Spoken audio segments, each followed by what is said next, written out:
Hello and welcome to the Catch-Up. As promised, we are on location today at Financial Peace University's compound. Yes, and we are here today to bring the exciting announcement of who our speaker is going to be for the upcoming Middle Tennessee Realtors Convention in September. So we are thrilled to be here today with New York Times bestselling author, Jon Acuff. Thanks for having me, guys. Thanks, Jon, for being here today. Hi, Jon. Yeah, compound, that sounds serious. Like that there's weapons involved. And That's what they told us it was called. you must have talked to our military unit. We did. Okay, good. Jen. So today what we're going to do is, this is a chance for you to get to talk to our members a little bit before September.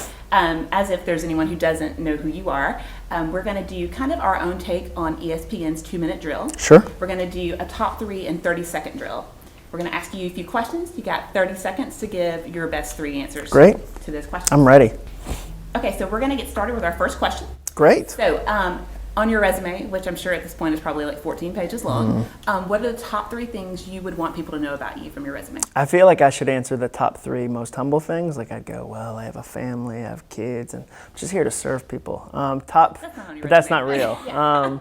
No, I'd say I work with Dave Ramsey. I think that sets the tone for a lot of conversations and where I come from as a speaker. I write books, which has been really fun, and I've had the chance to work with a lot of big brands and a lot of small brands. So mom and pops all the way up to Home Depot and multi-billion-dollar brands. So those would probably be the 3 things.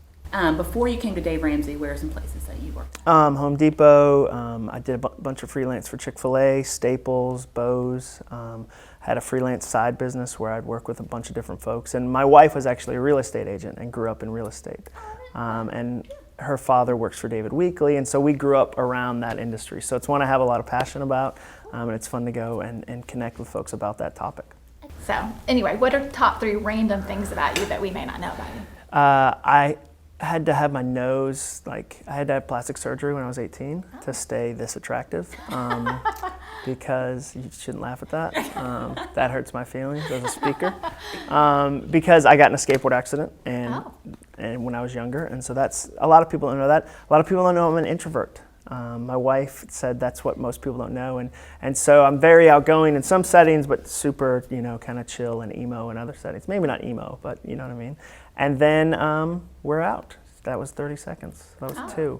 Okay, so third question for you, Jon. I got to be on the Start launch team, so loved reading the book early on and again and again.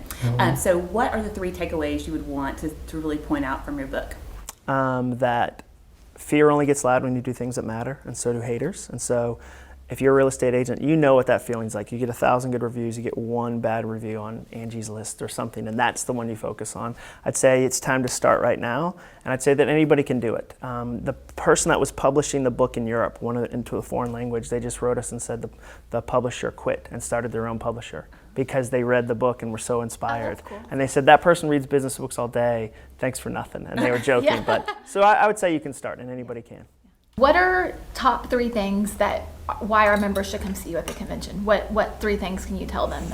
Well, I think the number one, that inspiration without instruction is useless. So you're going to get practical, tactical things. I hate telling people I write motivational books because they think I write the Pinterest version of books. Like I'm going to be like, go for it with a ribbon in a lavender field and grow Ron Swanson beard and unicorns.